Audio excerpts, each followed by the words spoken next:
Berikut adalah panduan Chromebook di tahun 2024 untuk sekolah, khususnya untuk guru, teman-teman. Nah, yang pertama di sini di bagian awal, di sini ada menu, bukan menu ya, ini tampilan desktopnya. Nah, ini adalah wallpaper. Wallpaper ini untuk sementara untuk bantuan dari pemerintah atau dari Kemdikbud atau sekarang Dikdasmen, ini tidak bisa kita rubah ya teman-teman. Kalau misalkan kita lihat di bagian setelan, nah di sini memang di sini ada terkelola ya, dikelola oleh administrator. Jadi artinya kita tidak bisa rubah untuk di bagian wallpaper ini. Namun kita juga bisa tapi kita bisa untuk mengatur daripada temanya.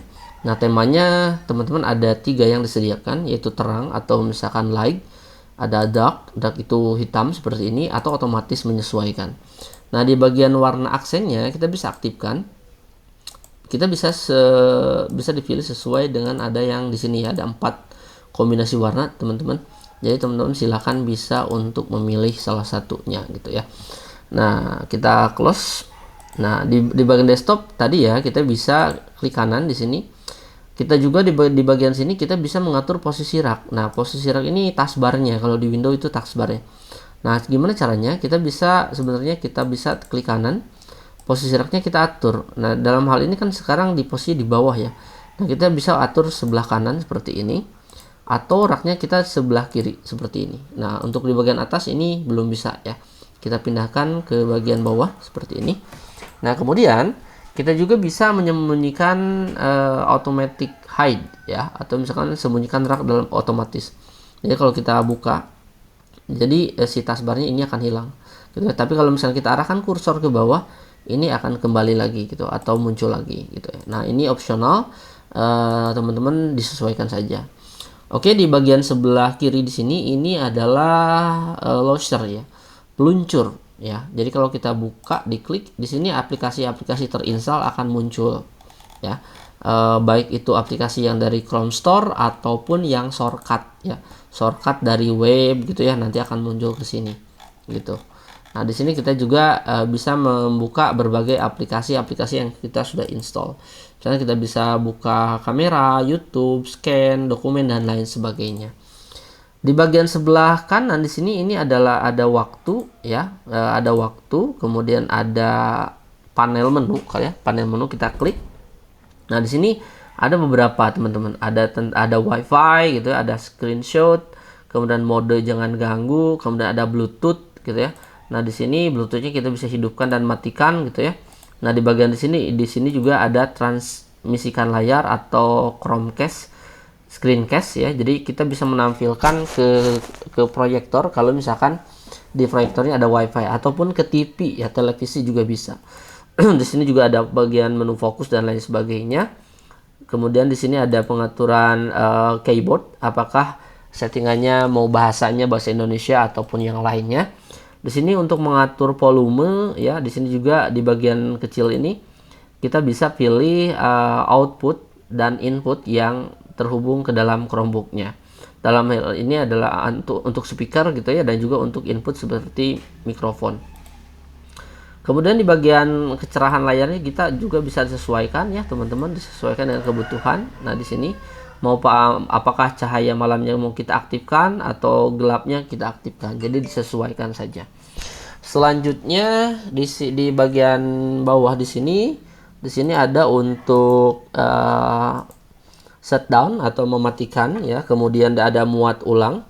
Kemudian selain itu ada juga logout dan kunci. Ya, mungkin nanti fitur-fiturnya kita akan bahas satu-satu di FAT yang lain mungkin ya.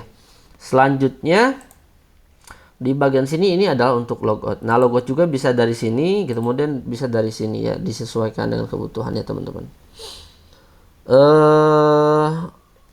Selanjutnya di bagian sini ada mode informasi baterai. Baterainya apakah penuh atau belum, nanti di sini ada notifikasinya. Nah, di sini juga ada di bagian bawah icon kecil ya. Setelah itu di sini ini untuk mengakses menu settingan atau setelan. Nah, menu setelan ini kita bisa akses dari panel aplikasi sini ya, atau juga di bagian launcher juga ada setelan di sini. Jadi teman-teman silahkan bisa dari sini ya, atau mungkin dari peluncur sini atau launchernya. Nah, kemudian bergeser di bagian sini, ini adalah tanggal ya teman-teman, untuk notifikasi tanggal. Nah, kalau misalnya kita menambahkan tugas, nanti di sini juga akan muncul juga ya teman-teman. Nah, di bagian sini ini semacam apa ya, notifikasi dan data apa yang kita miliki di sini akan muncul. Oke, selanjutnya di bagian sini aplikasi-aplikasi di sini kita bisa ditambahkan ya ataupun dihilangkan. Contoh misalnya saya akan menghilangkan di bagian aplikasi sheet-nya. Nah, caranya gampang, kita klik kanan saja. Nah, di klik kanan ada beberapa setelan, ada info aplikasi, uninstall, lepaskan, kemudian di sini kita bisa buka gitu ya. Nah, kalau misalkan dilepaskan artinya aplikasi tidak akan disimpan di sini pinnya. Kalau lepaskan ini akan hilang. Nah, cara menambahkannya gimana? Cara menambahkannya kita buka launcher, pilih aplikasi yang kita inginkan yang akan disimpan di sini. Biasanya yang sering dibuka pasti saya akan simpan sini. Contoh misalkan sheet kita akan kembalikan, kita klik kanan, kemudian kita sematkan ke rak, gitu ya. Nah, di sini sudah jelas. Oke, ini di tampilan bagian desktop awal. Nah, sekarang kita bagaimana cara untuk masuk ke dalam pengaturannya. Nah, kita bisa pilih aksesnya dari sini ataupun dari panel sini, teman-teman. Nah, kita pilih dari bukan panel ya, peluncur ya. Kita klik, kemudian kita pilih settings gitu ya. Nah, di bagian setting kita bisa ngapain saja. Nah, di bagian setting kita bisa di bagian pertama ada jaringan. Jaringan juga kita bisa akses lewat panel sebelah sini ya, teman-teman. Jadi, teman-teman silakan bisa di sini ada wifi-nya juga. Nah, setelah itu selain di panel ini juga ada di bagian pengaturan. Ini sama seperti halnya kita memiliki gadget ya, teman-teman.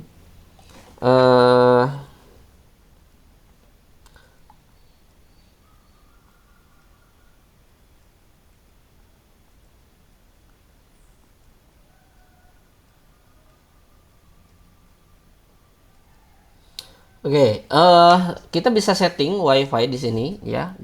Kita bisa tambahkan koneksi. Jadi kita bisa menambahkan VPN bawaan. Coba kita klik, bisa nggak? Oh, bisa ya. Tinggal diisi saja teman-teman ya. Setelah itu kita juga bisa menambahkan WiFi secara otomatis. SSD-nya apa, kemudian jaringannya, keamanan jaringannya ada atau tidak. Ini sandinya ya teman-teman. Kalau misalnya ada sandinya berarti kita bisa PSK atau dan lain sebagainya. Kita disesuaikan dengan kondisi jaringannya gitu ya. Kemudian selanjutnya di bagian sini juga ini untuk menampilkan daftar WiFi yang memang tersedia. Di sini juga kita bisa melihat IP address. Nah, bagi yang bertanya gimana caranya kita melihat IP address, jadi kita klik di sini. Jadi kita masukin ke pengaturan dulu. IP-nya di sini ada lanjutannya gitu ya dan lain sebagainya. Selanjutnya di bagian Bluetooth. Nah, Bluetooth juga bisa diakses di bagian panel sini.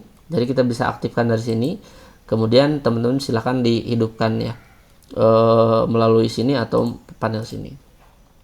Bagian perangkat memang di sini untuk dibantu Chromebook di sekolah memang saat ini masih belum kita bisa gunakan. Ini masih dikelola oleh pusat ya. Nah, tandanya seperti apa? Nah, tandanya ada seperti icon kantor kayak gini ya. Ya kantor gedung dan sebagainya kayak gini nih. Nah, kalau kita arahkan kursor ke icon ini maka akan muncul notifikasi. Selain ini dikelola oleh administrator Anda. Jadi pusat ya. Jadi kita tidak bisa gunakan gitu ya, tidak bisa diaktifkan. Kemudian akun di sini untuk melihat berapa akun yang sudah terloginkan atau sudah di-sync in-kan di bagian di Chromebook kita. Oke, di bagian perangkat di sini kita bisa setting mouse gitu ya.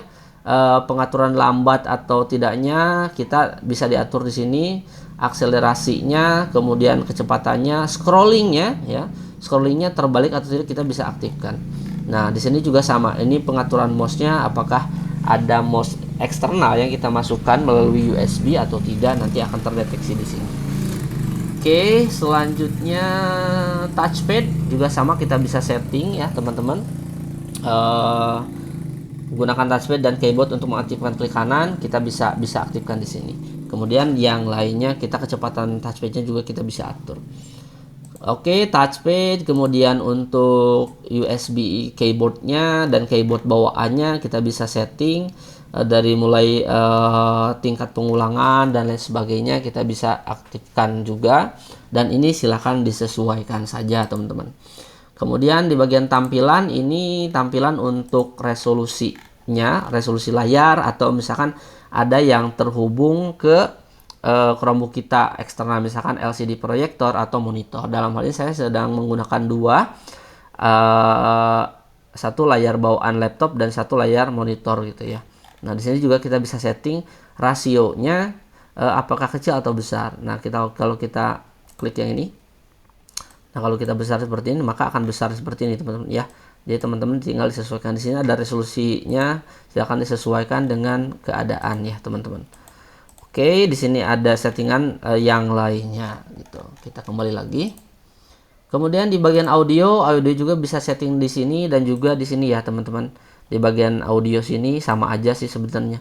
Kalau ini quick aksesnya, kalau di sini mungkin lebih kepada detailnya gitu ya. Oke, di sini ada printer juga sama ya.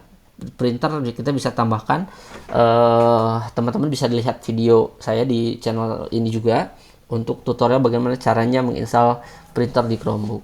Nah dalam hal ini memang di beberapa printer tidak support ya, tidak support.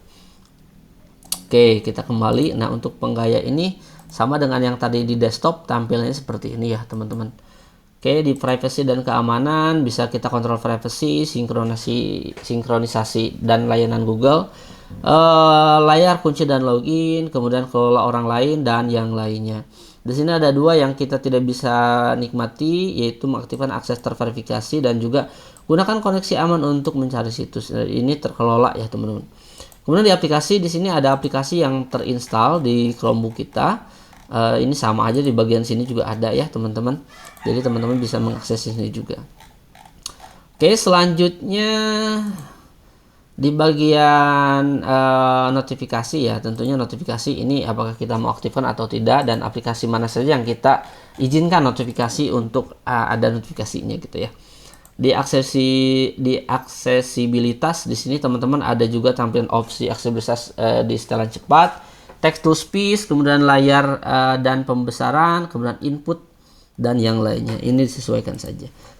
Kemudian di bagian preferensi sistem, di sini ada pengelolaan penyimpanan, ada detail berapa aplikasi yang digunakan untuk storage-nya, kemudian berapa jumlah ukuran penyimpanan yang sudah digunakan dan juga yang masih kosong. Dan di sini juga didetailkan juga di file saya, misalkan di sini nanti kita explore data browsing ada berapa ukurannya, aplikasi dan yang lainnya. Kemudian daya ini untuk baterai ya teman-teman, nanti untuk dilihat sumber listriknya apakah terhubung atau tidak dan yang lainnya. Zona waktunya, kemudian bahasa yang kita gunakan juga kita bisa rubah di sini, disesuaikan dengan apa yang kita inginkan bahasanya. Oke, Google Drive, kemudian berbagi file dalam satu jaringan, ini saya belum mencoba ya, mungkin nanti kita akan coba explore. Kemudian yang lainnya, dapatkan konten, ini tidak bisa kita nikmati karena ada setelan terkelola. Kemudian ada rangkuman sambutan, di sini selalu tanya, ini terserah teman-teman, silahkan disesuaikan saja. Kemudian di sini kita pindah ke bagian mana nih? Ini udah ya, kita pindah ke bagian tentang Chrome OS. Nah, teman-teman di bagian sini ini adalah hal yang penting juga ya. Silahkan teman-teman update ya minimal 1 minggu 1 kali atau 1 bulan 2 kali lah ya. Periksa update Chrome OS-nya. Jadi jangan sampai nanti ketika dipakai beberapa fitur memang ini ketinggalan gitu karena kita tidak update gitu ya. Nah, kemudian di sini juga ada informasi apa saja yang updateannya gitu ya. Nanti kita akan dibawa ke dalam halaman informasinya seperti ini. Yang barunya apa aja gitu ya. Nanti di sini akan tersedia gitu. Nah, selanjutnya di sini juga ada dapatkan bantuan. Nah, teman-teman bagi yang ingin memerlukan bantuan dan tutorial penggunaan juga di sini ada lengkap banget ya. Jadi disesuaikan saja. Kemudian diagnosis ini adalah untuk melihat kapasitas RAM, CPU, bagaimana gitu ya. Nah, nanti di sini akan ada informasinya. Apakah baterainya sudah penuh atau tidak, kesehatan baterainya berapa persen, CPU use-nya ini apa, dan juga informasi prosesor yang digunakan. Suhunya di sini juga didetailkan gitu ya. Konektivitas juga sama, di sini jaringan lokal berjalan, resolusi nama dalam antrian gitu ya, wifi-nya dalam antrian. Kemudian di sini nanti akan ada pengecekan gitu ya, lulus berjalan, kita cek nanti apakah dia normal atau tidak. Nah seperti ini teman-teman. Nah di bagian keyboard, nah di sini juga kita bisa menguji fungsinya ya di sini teman-teman. Diklik, nah di sini juga ada apakah keyboardnya benar-benar misalkan ada yang tidak jalan, kita cek di sini apakah dia jalan atau tidak gitu ya. Nah tinggal diklik saja disesuaikan testing keyboardnya gitu ya teman-teman. Oke, di sini ada update firmware. Di sini juga nanti akan ada muncul. Nah, di sini muncul update firmware untuk perangkat eksternal. Semua firmware sudah diupdate. Jadi artinya aman ya, teman-teman. Nah, detail tambahannya di sini bisa disesuaikan ya, teman-teman. Nah, di sini juga detail build-nya sudah ada lengkap banget, teman-teman. Silahkan disesuaikan untuk kebutuhan teman-teman. Nah, di sini Chromebook-nya dikelolanya oleh mana gitu ya. Nah, di sini dalam hal ini Chromebook-nya dikelola yang saya gunakan ini oleh smp.belajar.id. Nah, yang lainnya silahkan teman-teman explore lebih jauhnya. Nah, setelah settingan kita masuk ke dalam sebuah file. Nah, teman-teman, jika kita download data ya, video, dokumen, suara dan yang lainnya itu akan masuk ke mana? Itu akan masuk ke dalam file. Cara buka filenya gimana? Nah, caranya kita ke peluncur, kemudian cari file. Nah, di sini teman-teman. Nah, di sini juga ada yang di-download nanti masuk ke sini ya. Kemudian ada file play-nya juga masuk ke sini. Drive-nya akan langsung terhubung ke sini teman-teman. Google Drive yang kita ada di akun kita nanti akan muncul ke sini teman-teman ya. Jadi data-datanya akan muncul ke sini. Jadi teman-teman di sini, jadi kita di sini kita bisa bikin folder baru, kita bisa menyimpan file gitu ya. Namun hati-hati teman-teman, jika kita menyimpan file dalam folder file saya di sini, maka ini hanya sifatnya sementara. Takutnya nanti di reset si Chromebook-nya ini akan hilang. Nah lebih baik kita langsung aja di Google Drive. Nah di Google Drive nanti teman-teman silahkan simpan filenya di sini buat folder baru gitu ya. Kemudian filenya masukkan di Google Drive-nya. Apapun yang kita masukkan ke dalam menu Google Drive ini ya, nanti akan langsung otomatis tersinkronkan ketika koneksi internetnya ini terhubung. Nah, di sini untuk sampah, di sini file-file yang kita hapus akan masuk ke sini. Kita juga bisa di-restore. Contoh, misalkan kita akan hapus file ini, nanti akan masuk ke bagian sini. Nah, apabila kita ingin merestore, nah bisa teman-teman bisa klik kanan ya, kemudian pulihkan dari sampah, atau teman-teman klik kemudian icon yang ada waktu muter ini ya. Nah, teman-teman seperti itu ya. Jadi teman-teman silahkan disesuaikan. Nah, nanti filenya akan muncul lagi ke sini. Oke, itu aja mungkin teman-teman panduan Chromebook di tahun 2024 untuk guru. Saya Iman Budiman, terima kasih. Assalamualaikum warahmatullahi wabarakatuh.